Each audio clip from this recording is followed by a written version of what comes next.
bahwa kita itu tergantung bagaimana kita memanifestasikan diri kita melalui pilihan-pilihan hidup kita. Seperti saya bilang tadi, kita itu mau apa saja bisa. Kita mau jahat bisa, mau baik bisa, mau beriman bisa, mau kufur bisa. Maka seperti apa kita tergantung pilihan kita. Berarti seperti apapun diri kalian sekarang, itu hasil pilihan-pilihanmu kemarin. Kenapa kamu sekarang mudah gelisah? Iya Pak, karena saya bla bla. Itu pasti pilihan-pilihanmu kemarin yang membuatmu gelisah. Kamu sekarang cerah ya, gembira ya. Itu pasti karena pilihan-pilihan kamu kemarin pas, sehingga sekarang kamu gembira. Sekarang kamu evaluasi ya, setelah ini dirimu, coba direfleksi. Pilihan-pilihanku kemarin apa saja sih? Kok rasanya sekarang hidup ini hampa? Kok rasanya sekarang sering depresi, sering stres saya Pak? Coba, mungkin ada pilihan-pilihan yang keliru, yang tidak pas. Mungkin tidak sesuai panggilan jiwamu, mungkin kontradiksi dengan cita-citamu, mungkin apa dan lain sebagainya.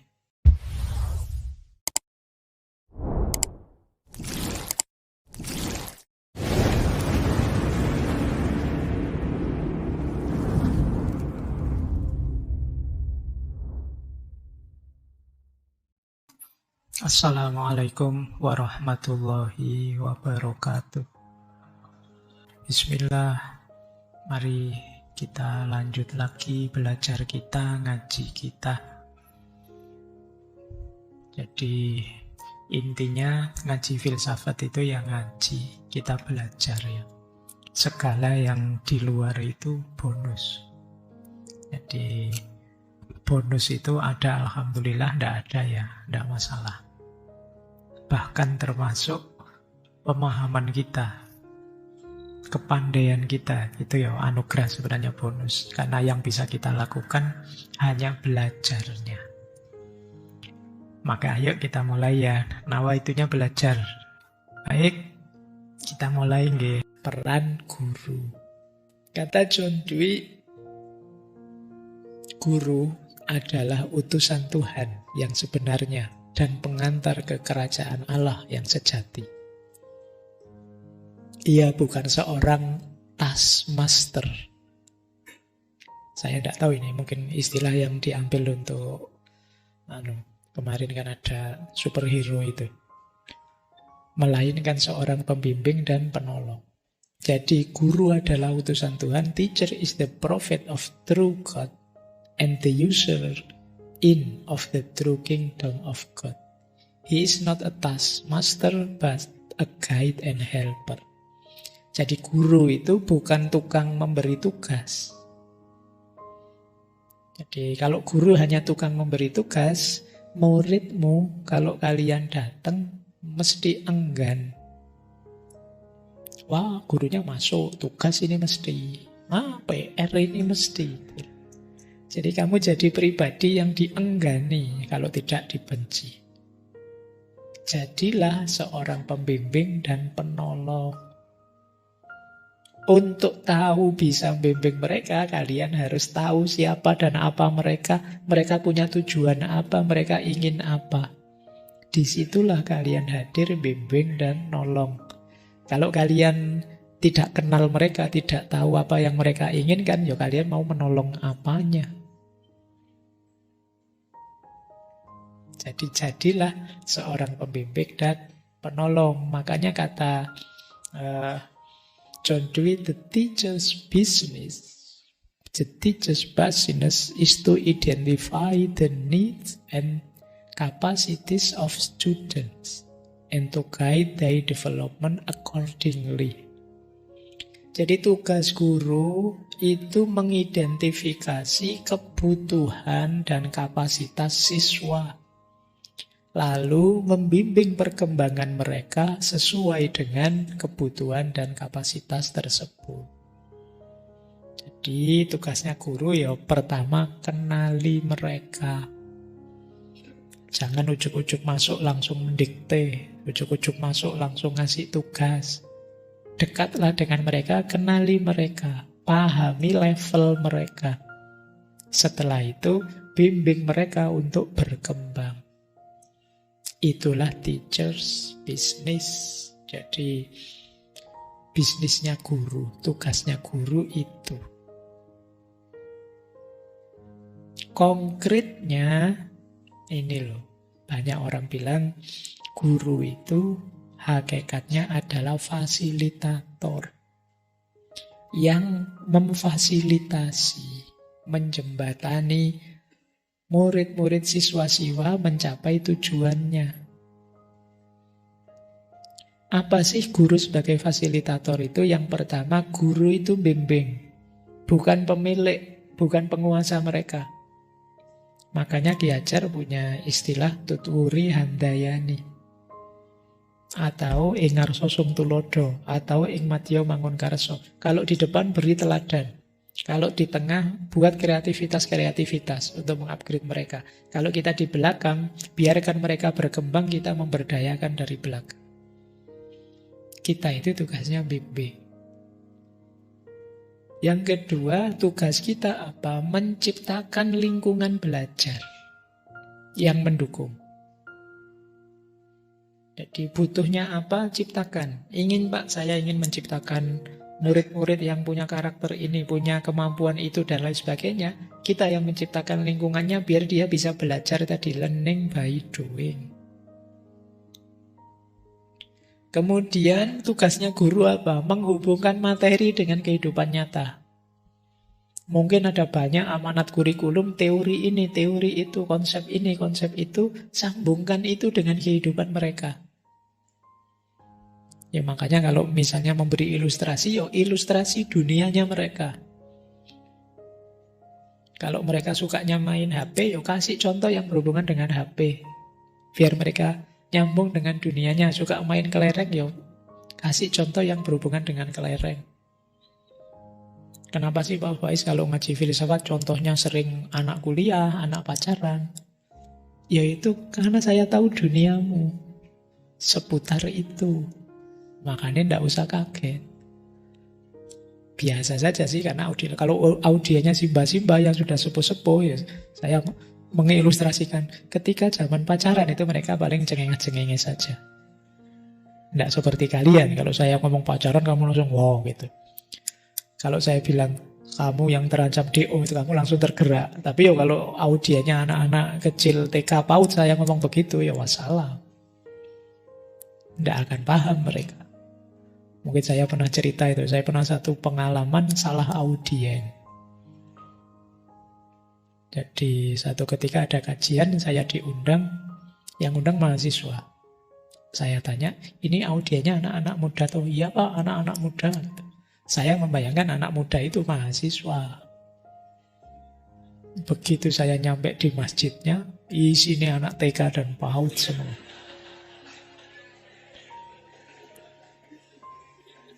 Bayangkan, saya sudah menyiapkan materi Socrates, Aristoteles. Ketemu nih anak-anak TK dan PAUD. Itu sesi paling berat sepanjang saya harus ngisi itu. Terpaksa saya florkan, ayo ingin apa sekarang itu? Dongeng Pak, siap dongeng. Dongengnya yang saya pas tidak paham. Dongeng Dajjal Pak. Apa nih dongeng Dajjal? Itu mengerikan ya. Oke, baik. Kenapa? Karena kita harus menghubungkan materi dengan kehidupan nyata. Karena saya tidak siap untuk memahami kehidupan nyatanya yang anak-anak TK PAUD itu siksaan tersendiri. Kemudian yuk melatih mereka diskusi, kolaborasi. Biar mereka terlatih bekerja sama. Kemudian coba didalami satu-satu siswa kita, dikenali serba sedikit tipe kepribadian dan lain sebagainya, dalam rangka menyesuaikan dengan kebutuhan mereka. Harus kita sadari level intelektual mereka mungkin beda, level emosionalnya beda, gaya hidup di rumahnya masing-masing beda. Itu harus sedikit-sedikit kita kenali, sehingga kita mudah untuk mengupgrade-nya.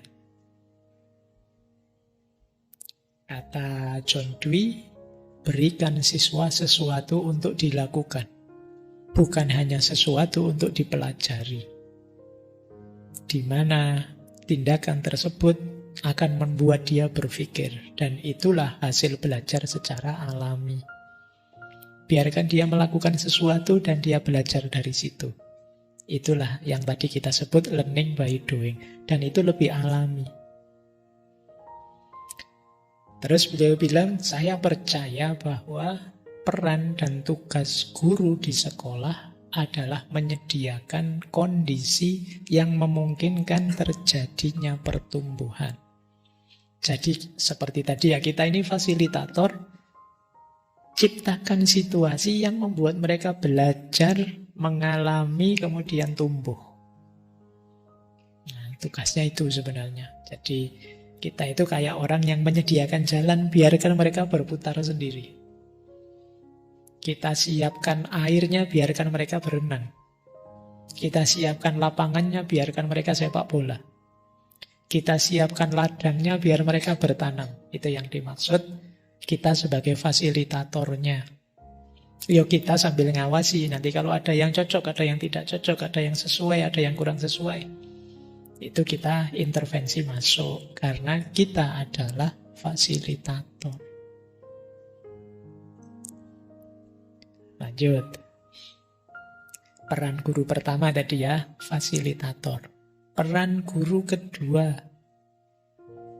Guru adalah pemandu pengalaman. Jadi pemandu pengalaman, tadi kan kita sudah menyediakan arena, terus mereka belajar di situ. Nah, kitalah yang membantu agar mereka pengalaman itu tadi terstruktur dan reflektif. Misalnya tadi kita nyuruh dia berenang ya, terus kita tanya, gimana cara berenangmu tadi? Nyaman enggak? Cocok enggak? Nah, itu sesuaikan nanti dengan teorinya. Terus harusnya kamu begini sih biar lebih cepat, biar lebih itu. Ini yang disebut kita pemandu pengalaman. Jadi kita ciptakan arenanya, kemudian biarkan dia berpraktek, kemudian kita ajak refleksi bersama. Atau kita ciptakan arenanya, kita tuntun dia apa yang harus dia lakukan, setelah dia jalan kita evaluasi. Jadi guru tidak dikte. Guru itu menyediakan kesempatan belajar, setelah itu bertanya secara reflektif. Enak ndak? Nyaman ndak? Menurutmu kurangnya di mana? Salahnya di mana? Lebihnya di mana? Gimana kamu lihat temanmu tadi? Ya, ini yang disebut mengajukan pertanyaan reflektif, ngajak mereka berpikir. Ini ya guru sebagai pemandu pengalaman. Yuk, jadi yang pertama fasilitator, yang kedua pemandu pengalaman. Kata John Dewey, guru tidak berada di sekolah untuk memaksakan ide-ide tertentu atau membentuk kebiasaan-kebiasaan tertentu pada anak. Tetapi sebagai anggota masyarakat, guru hadir untuk memilih pengaruh-pengaruh yang akan mempengaruhi anak dan membantunya dalam menanggapi pengaruh-pengaruh tersebut dengan tepat. Jadi sebelum membuat kurikulum, membuat materi pembelajaran untuk mereka, coba dibayangkan dunia mereka, pengalaman-pengalaman yang akan mereka hadapi dalam kehidupan nyata, kemudian apa yang ideal yang harus mereka lakukan, apa yang harus mereka bisa untuk menyikapi pengalaman-pengalaman itu. Disitulah tema pembelajaran, disitulah rancangan kurikulum kita buat. Jadi tidak diawali dari pikiran kita mana penting, mana tidak penting, tidak begitu. Tapi diawali dari lapangan. Apa yang mereka butuhkan, disitulah kita merancang materi, kita merancang kurikulum. Jadi guru hadir untuk memilih pengaruh yang akan mempengaruhi anak dan membantunya menanggapi pengaruh tersebut dengan cepat. Misalnya tadi kita tahu sih, wah anak-anak hari ini itu tantangan beratnya gadget. Masukkan itu sebagai bagian dari materi pembelajaran. Bagaimana merespon gadget, bagaimana menyikapi gadget, dan lain sebagainya. Latih mereka bisa menanggapi persoalan. Kata John Dewey, we only think when we are confronted with problems.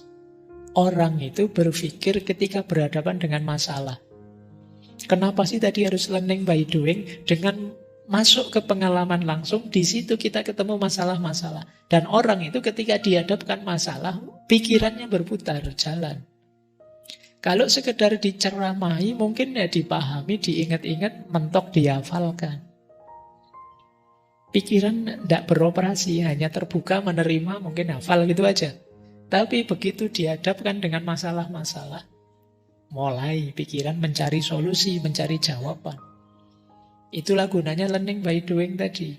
Begitu masuk ke lapangan, dalam pengalaman, itu mesti banyak ketemu masalah-masalah. Saat itulah pikiran jalan. Jadi kalian jangan merasa senang bahwa hidup saya lancar saja Pak, tidak ada masalah sama sekali. Tidak ada masalah berarti kamu tidak mikir. Padahal pikiran itu ya harus tajam, karena pikiran itu jalan ketika ada masalah-masalah. Jangan ilfil dengan masalah, jangan gentar dengan masalah. Masalah akan mendewasakan kita. Pengalaman di lapangan akan membuat kita lebih matang. Bayangkan kalau budaya ini sudah kita lakukan sejak kecil. Jadi jangan terlalu menjauhi masalah. Kadang-kadang dengan menyelesaikan masalah kita jadi lebih kuat. Kadang-kadang kan kita gentar kalau ada nanti begini Pak, nanti begitu Pak. Sudah jalani saja. Lama-lama yang semula jadi masalah bisa sudah tidak masalah lagi. Kenapa? Kita sudah mengatasinya. Jadi kalian misalnya mau maju judul, seminar, proposal, ujian misalnya. Itu kan kadang bolak-balik. Maju enggak ya? Ini sudah bagus. Tanya kamu bingung. Sudahlah maju saja. Nah, ketika diuji dibantai habis-habisan tapi kan selesai. Kamu merasa, lega sekarang sudah seminar meskipun revisi 100% misalnya. Tapi sekarang kamu tangguh. Proses selanjutnya kan sudah bukan proposal lagi, tapi revisi proposal. Sudah naik satu level kamu kan. Itu loh. Jadi we only think when we are confronted with problems. Latihan ya. Meskipun tidak kemudian, wah ini saya harus cari-cari masalah, ini tidak begitu. Hidup saja nanti mesti ketemu banyak masalah kok. Asal kamu jeli, ada banyak masalah di sekitarmu. Syukur-syukur kamu bisa. Wong sekedar tadi masuk ke sini kamu mau naruh sandalmu. Ini sandal di mana ya? Nanti khawatir hilang. Nanti kalau pulangnya agak telat bisa tidak ada di depan. Terus kamu nyari solusinya kan? Mungkin kamu sisipkan di mana? Kamu taruh di mana? Kamu bawa kresek dibawa masuk. Ini kan solusi dari masalah. Pikiranmu jalan. Wah ini telat ini. Tidak dapat tempat duduk favorit ini. Tidak kebagian minum ini, kan kamu terus mikir, wah ini mesti telat tidak kebagian, kalau gitu beli minum dulu sajalah. Ini kan solusi. Ketika ada masalah, pikiranmu jalan. Ya, jadi ini yang kita jadikan permis untuk memasukkan materi, untuk mengajari anak-anak didik kita. Terus, peran guru yang ketiga, kalau ini sudah banyak dijelaskan ya mungkin di banyak teori, yaitu guru itu membentuk karakter. Ya, ini berhubungan dengan moral. Caranya gimana guru itu membentuk karakter siswanya? Yang pertama, ini seperti learning by doing tadi, ciptakan situasi yang mereka bisa mengalami, merasakan atau merefleksikan nilai-nilai moral. Mungkin ada siswanya yang berkelahi misalnya, jadikan ini momen untuk belajar dan saling belajar. Coba sekarang kamu berkelahi, yang tadi berkelahi sekarang rasanya tidak enak tahu sama temannya, menyesal tahu tadi mukul padahal kemarin akrab, kemarin senang. Ini namanya learning by doing, untuk membentuk karakter.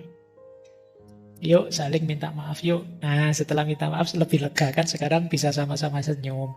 Ini latihan. Cara pertama. Cara kedua, teladankan langsung moral itu. Ya, diakui atau tidak, kita ini panutan mereka. Kalau ingin mereka jujur, kalau ingin mereka murah senyum, kalau ingin mereka bicara apa adanya, tulus dan lain sebagainya, teladankan itu. Yang ketiga, bisa juga dengan cara didorong, diajarkan, atau ditumbuhkan. Tumbuhkan itu melalui pembiasaan, latihan. Diajarkan ya dikasih tahu, tapi ini tahu saja kadang kurang efektif kalau tidak didorong dan ditumbuhkan. Coba dilatih juga siswa itu untuk merefleksikan tindakan mereka. Kok tiba-tiba ada yang curang ya, terus diajak ngobrol. Ayo, menurutmu curang itu baik enggak? Kemudian kamu berpikir nanti ada temanmu yang jujur, yang kemudian dia rugi karena kamunya curang. Apa kamu tega sama temanmu? Kayak gini melatih dia berpikir kritis. Itu kan haknya temanmu, kok kamu yang ngambil. Ini ngajak dia berpikir kritis. Pikirannya jalan. Nah, terus kalau untuk yang moral sosial, ajak dia terjun langsung ke masyarakat. Ketemu langsung mereka, diajari sopan santun, unggah-ungguh di depan orang-orang tua. Diajak berkunjung ke tetangga-tetangga sekitar sekolah misalnya. Tidak harus nyewa bis jauh-jauh kemana, sudah sekitar-sekitar rumah saja. Untuk melatih mereka sopan santun, unggah-ungguh, ngomong sama orang tua harus bagaimana, dan lain sebagainya. Ini yang disebut gurulah yang membentuk karakter. Oke, baik. Masih kuat? Ini materinya anak kampus ya malam hari ini. Kita lanjutkan. Ini masih belum ketemu gongnya. Ya wis, ini langsung digongi saja terakhir. Belum ya? Masih panjang. The aim of education is to enable individuals to continue their education. Ini menarik. Pak, serumit itu tadi, pada akhirnya tujuannya kemana? Tujuan pendidikan itu untuk membuka kemungkinan seorang individu melanjutkan pendidikannya. Jadi tujuan pendidikan, kata John Dewey, menciptakan individu yang mampu belajar mandiri, berpikir kritis, mengevaluasi dirinya, dan mengembangkan dirinya. Jadi tujuan puncaknya belajar adalah kesediaan dia untuk terus belajar. Tujuan pendidikan itu bukan hasil akhir pendidikan itu apa, tapi pendidikan yang berkelanjutan. Ini kalimatnya filosofis. Jadi pendidikan yang baik adalah pendidikan yang membekali kita dengan kemampuan, minat, sikap untuk terus belajar sepanjang hayat. Pendidikan harus menanamkan kecintaan terhadap belajar, bukan sekedar memberi informasi yang nanti ditanyakan waktu ujian. Kalau siswa-siswa, murid-murid sudah senang belajar, tidak kita perintahkan belajar pun mereka akan belajar. Kalau kita memaksa mereka belajar, sampai pada akhirnya mereka benci dengan belajar, mungkin saja mereka pinter, kaya informasi, tapi untuk selanjutnya dia tidak akan berkembang. Kenapa? Dia tidak suka belajar. Kenapa dia tidak suka belajar? Trauma, karena proses pendidikannya memaksa. Mungkin ada yang pinter sekali ngaji atau bahkan sampai hafal Al-Quran, tapi tidak suka ngaji. Karena mungkin untuk dia bisa ngaji, orang tuanya memaksa. Bahkan mengancam. Semoga tidak menyiksa. Sampai anaknya menganggap bahwa mengaji itu pengalaman traumatik. Pada akhirnya mungkin dia bisa hafal Quran, tapi setelah itu dia tidak akan mau memeliharanya. Mungkin dia malas ngaji mungkin. Kenapa? Pengalaman ngaji bagi dia pengalaman traumatik.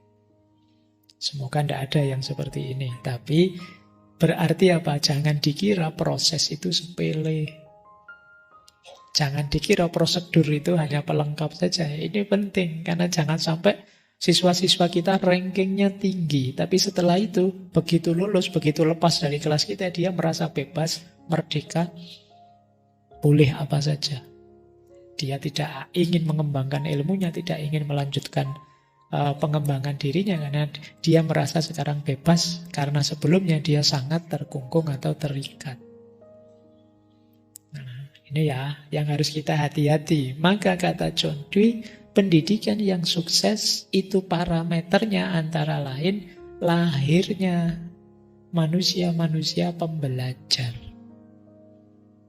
yang mau senantiasa belajar, mengembangkan dirinya, mengupgrade dirinya jadi lebih baik dan lebih baik.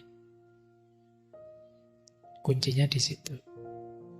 Jadi ini yang harus kita ingat-ingat ya.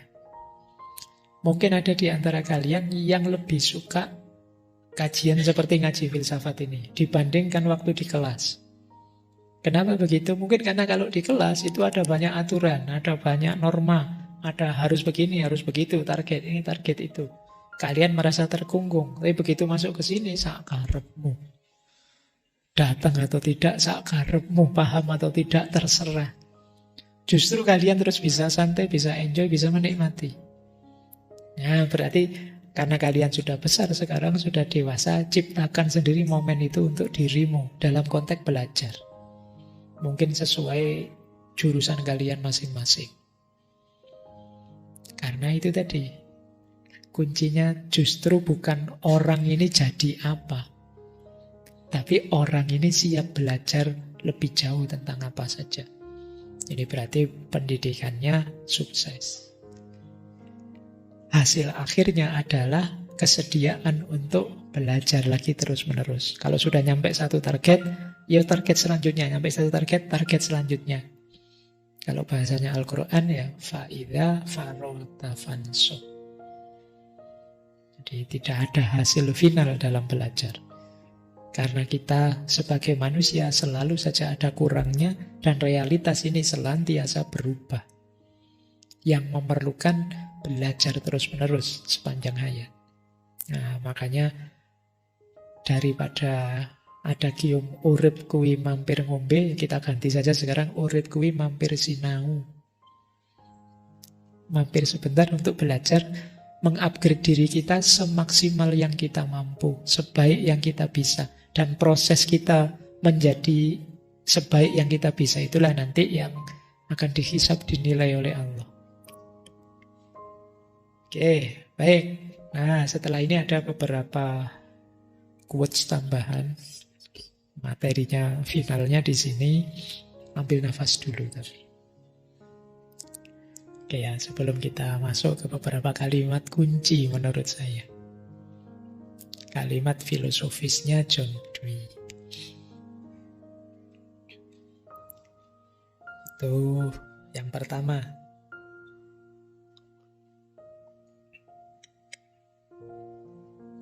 Without some goals and some effort to reach it, no man can live. Tanpa adanya tujuan dan usaha untuk mencapainya, tidak ada manusia yang bisa hidup. Atau tidak ada manusia yang bisa disebut hidup yang sebenarnya. Kenapa sih tadi ada pendidikan serumit itu, konsepnya senjelimet itu? Ya karena kita hidup di dunia ini pasti punya tujuan.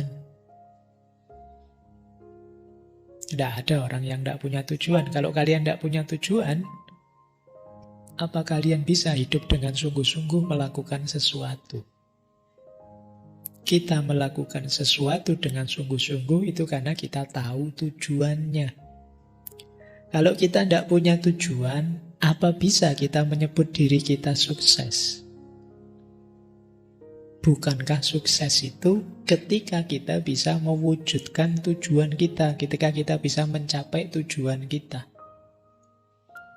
Apa bisa kita menyebut diri kita maju atau terbelakang atau mundur kalau kita tidak punya tujuan? Maju itu kan berarti semakin dekat dengan tujuan. Mundur berarti semakin jauh dari tujuan.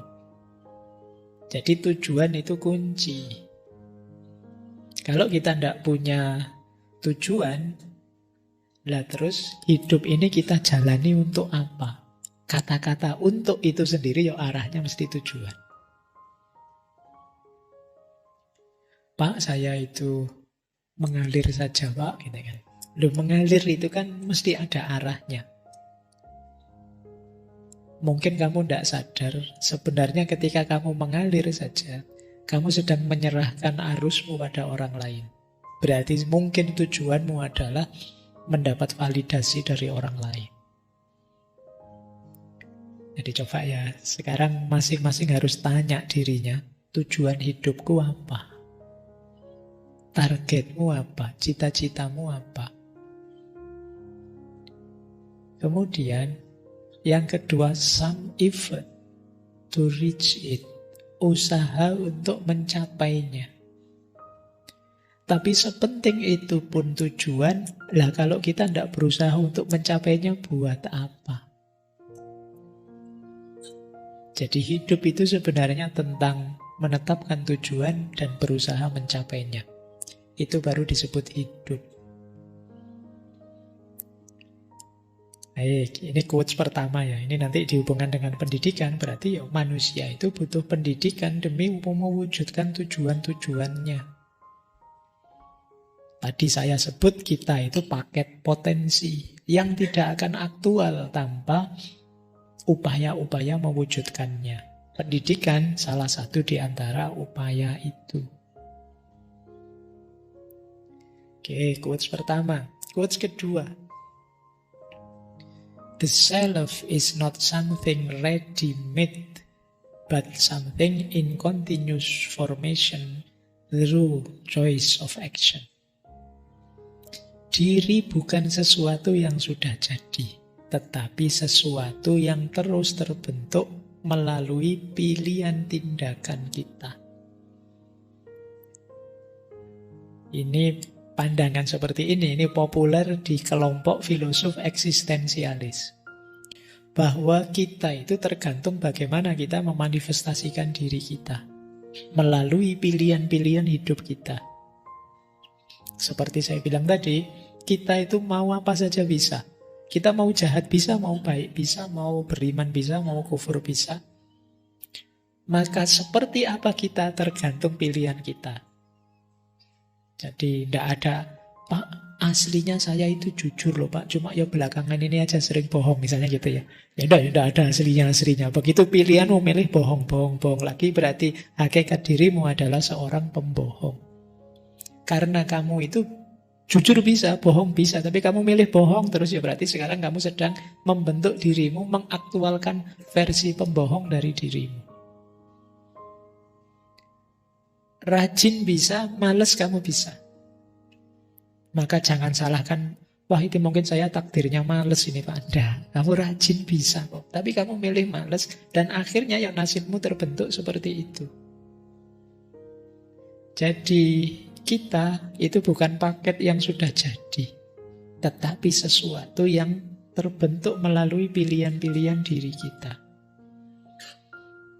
Jadi berarti seperti apapun diri kalian sekarang, itu hasil pilihan-pilihanmu kemarin. Kenapa kamu sekarang mudah gelisah? Iya Pak, karena saya bla-bla. Itu pasti pilihan-pilihanmu kemarin yang membuatmu gelisah. Kamu sekarang cerah ya, gembira ya. Itu pasti karena pilihan-pilihan kamu kemarin pas, sehingga sekarang kamu gembira. Sekarang kamu evaluasi ya setelah ini dirimu. Coba direfleksi. Pilihan-pilihanku kemarin apa saja sih? Kok rasanya sekarang hidup ini hampa? Kok rasanya sekarang sering depresi, sering stres saya Pak? Coba, mungkin ada pilihan-pilihan yang keliru, yang tidak pas. Mungkin tidak sesuai panggilan jiwamu, mungkin kontradiksi dengan cita-citamu, mungkin apa, dan lain sebagainya. Baik, lanjut. Nah, kalau ini kebahagiaan. To find out what one is fitted to do and to secure an opportunity to do it is the key to happiness. menemukan apa yang tepat untuk dilakukan dan mengamankan kesempatan untuk melakukannya adalah kunci menuju kebahagiaan. Kalau kalian tahu, misalnya, serius belajar adalah yang paling tepat kamu lakukan saat ini, kemudian kamu sediakan waktu, kesempatan untuk serius belajar, jalanmu menuju bahagia sudah dimulai. Jadi, kalian tahu kok sebenarnya apa yang harus kalian lakukan, apa yang jangan kalian lakukan, apa yang kamu jauhi saja, kalian sudah tahu. Tinggal mendorong dirimu untuk menyediakan waktu dan kesempatan melakukan apa yang harus dilakukan. Karena kalau tidak, ya kalian mungkin akan sering ketemu penyesalan demi penyesalan. Biasanya terus muncul logika coba-coba. Logika coba-coba itu, coba dulu saya lebih serius sedikit. Coba dulu saya lebih tekun sedikit. Coba dulu saya agak pemberani. Coba dulu. Kamu akan begitu. Jadi ketika kamu tahu ada ini harus saya lakukan, tapi terus kamu buang-buang waktu untuk melakukannya, itu alamat kamu sedang menjauhi kebahagiaan. Kalau kamu tahu bahwa saya harus belajar sekarang dan kamu belajar, itu jalan menuju kebahagiaan sudah dekat. Pak, ini saya harus nulis ini sekarang, karena kalau tidak saya tulis sekarang tidak selesai waktu deadline-nya. Itu kamu mulai sekarang aman. Tapi begitu kamu menunda, membuang waktu untuk melakukan dan membuang kesempatan melakukannya, ya kamu sedang mengundang kesedihanmu sendiri. Oke ya. Kalau kamu tahu, wah saatnya ini harus saya nembak Pak. Kalau enggak, keduluan yang lain. Terus kamu tunda-tunda, dan keduluan yang lain benar, ojo nangis. Iya, kalau bahasanya wayang itu ada kalimat yang saya suka itu, ojo takok dosa. Ojo takok dosa itu sama kayak ojo nangis tadi. Wong tadi sudah diberi kesempatan. Wong tadi sudah tahu ada momen bagus. Kamu lewatkan begitu saja ya. Rasa kedewe sekarang. Kan itu kasarnya. Maka, ayo ya, ini kemampuan mengontrol diri. Kemampuan mengendalikan diri. Kadang-kadang kita itu tertipu ingin nyari enaknya saja, nyamannya saja. Terus tiba-tiba kita kaget. Semuanya kok deadline. Kok banyak yang terlepas. Itu sebenarnya kita sendiri. Oke, ini pegangan untuk kalian dari John Dewey. Ini nyinggung saya. Kayak tadi ya, batu asa. Ini batu asa versinya John Dewey. Just as flower, which seems beautiful and has color but no perfume, so are the fruitless words of the man who speaks them but does them not. Seperti bunga yang tampak indah dan berwarna tetapi tidak harum. Begitu pula kata-kata yang diucapkan orang yang tidak melakukannya. Ya, sejak awal sampai akhir tadi saya tidak tahu bisa dihitung berapa banyak kata-kata indah. Tapi berapa yang nanti kita lakukan atau tidak menentukan sejauh mana bunga tadi harum, sejauh mana kata-kata tadi berguna. Tadi ya, ini kan beliau madhabnya pragmatis. Jadi benar salahnya sesuatu tergantung manfaatnya, tergantung gunanya. Buat apa tulisanmu tebal-tebal kalau berhenti di perpustakaan saja akhirnya? Tidak ada manfaatnya keluar. Buat apa kamu bikin konten tiap hari kalau hanya AdSense saja yang kamu cari? Bukan kemanfaatan praktisnya. Itu sederhananya itu sih. Jadi seperti bunga yang indah, warna-warninya luar biasa, tapi tidak ada baunya. Tidak ada baunya itu tidak ada manfaatnya, tidak ada efeknya ke pengalaman kita sehari-hari. Dan ayo dimulai hidup yang satu level lebih tinggi, yaitu hidup yang meaningful, hidup yang bermanfaat. Jadi kehadiran kita itu ada gunanya. Allah menghadirkan kita itu ada manfaatnya, ada gunanya. Tidak sekedar kita lahir, cengenges-cengenges terus mati. Tapi ada manfaat yang kita berikan ke sekeliling kita. Ini di antara maksud dari quotes-nya John Dewey ini. Terakhir, udah mau jam 10. The good man is the man who, no matter how morally unworthy he has been, is moving to become better.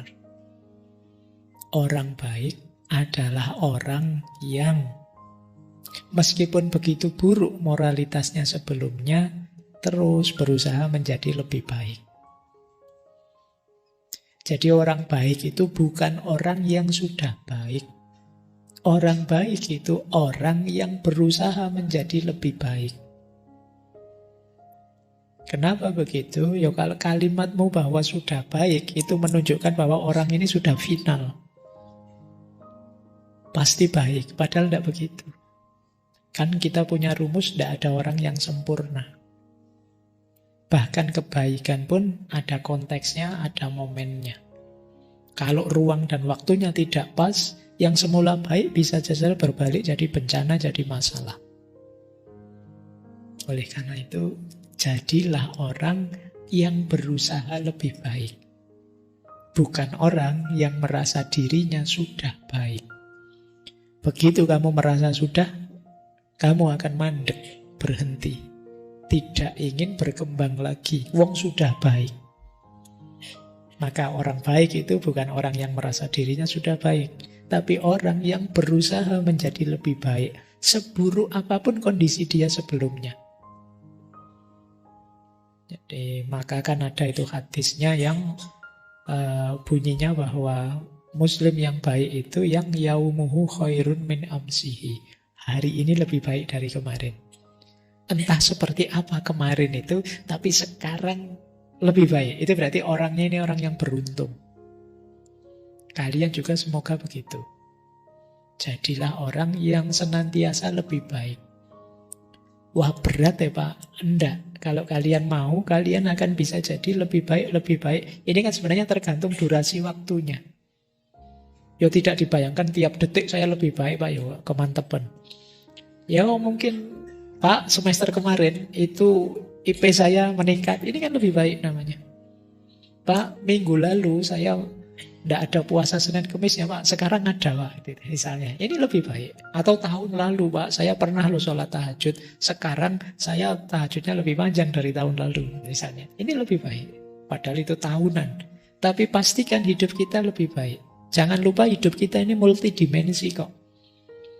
Dalam banyak hal. Pak kalau saya ibadah flat saja sama, tapi urusan sosial saya meningkat Pak. Kemarin kalau saya nyemplungi kotak di masjid itu 1.000, sekarang 1.500. Loh, tapi kan lumayan meningkat. Tahun depan 2.000. Ya, kalian yang tahu, ada banyak sisi yang bisa di-upgrade dalam hidup kita. Mungkin ilmu. Saya lumayan Pak sekarang ngerti apa. Mungkin skill. Mungkin sahabat, mungkin teman. Apa saja bisa kita tingkatkan. Jadi untuk kebaikan tidak pernah ada kata sudah. Senantiasa ada momen, ada kesempatan untuk jadi lebih. Maka jadilah orang baik. Dalam arti orang baik adalah orang yang senantiasa berusaha jadi lebih baik. Oke. Saya kira itu ya, teman-teman, malam hari ini wawasan-wawasan dari filosof Amerika pragmatis John Dewey, khususnya tentang pendidikan dan peran guru. Mungkin berguna bagi teman-teman semua saja, tidak hanya yang secara formalnya guru, tapi untuk kita semua, karena insya Allah kita semua nanti adalah guru minimal untuk anak-anak kita. Jadikan ini salah satu perspektif yang mungkin bisa kita rujuk saat kita mendidik anak-anak kita, generasi masa depan. Saya kira itu untuk malam hari ini, kurang lebihnya mohon maaf. Wallahul muwaffiq, wallahu a'lamu bissawab. Wassalamualaikum warahmatullahi wabarakatuh.